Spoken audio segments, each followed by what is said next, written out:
মা, তুমি পাশে থাকলে আমি ভয় পাই না। পৃথিবী যতই বড় হোক না কেন, তোমার আঁচলটাতেই আমার আসল ঠিকানা। মানুষ ঘর বানায় ইট, সিমেন্ট, বালি দিয়ে, আর আমার ঘর হলো তোমার আদর, মমতার, ভালোবাসায়। যার মানে সে যদি রাজপ্রাসাদেও থাকে তাহলেও মনে হবে সে ইতিমখানাতে আছে। মা কোনো ঘরের খুঁটি নয়, মা হচ্ছে একটি ঘরের রুহ এবং আত্মা। বাইরে থেকে আসার সময় যখন চিৎকার করে বলি মা ভাত দাও, যখন ওই পাশ থেকে কোনো শব্দ আসে না, তখন মনে হয় আমার পুরো পৃথিবীটাই অন্ধকার। সব কষ্ট সহ্য করা যায়, কিন্তু ঘরে ঢুকে মাকে না দেখার মতো কষ্ট, এটা কোনো দিনও সহ্য করা যায় না। যার মানে তার পৃথিবীতে কেউ নেই।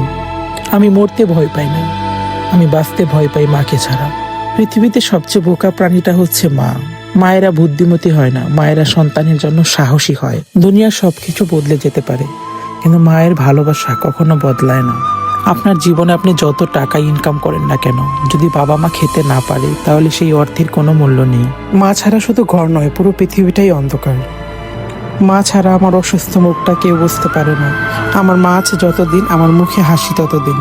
আমার মা নাই, দুনিয়াতে আমার আপন কেউ নাই। মা হচ্ছে প্রথম শিক্ষক, মা হচ্ছে প্রথম বন্ধু, মা হচ্ছে প্রথম ভালোবাসা, যার সাথে পৃথিবীর কোনো কিছুই তুলনা করা যায় না। তোমার জীবনের প্রতিটা গল্পেই মায়ের গল্প লুকিয়ে থাকে। সন্তানের হাজারটা দোষ গোপন করে সবার কাছে ভালো বলার নামে হচ্ছে মা। মা, তুমি আসলেও শ্রেষ্ঠ। তোমার মতো পৃথিবীতে অন্য আর কোনো প্রাণী জন্ম নেবে না, যে কিনা আমাদের সকলকে বুঝবে। ধন্যবাদ সবাইকে। সবাই ভালো থাকবেন, সুস্থ থাকবেন। আল্লাহ হাফেজ।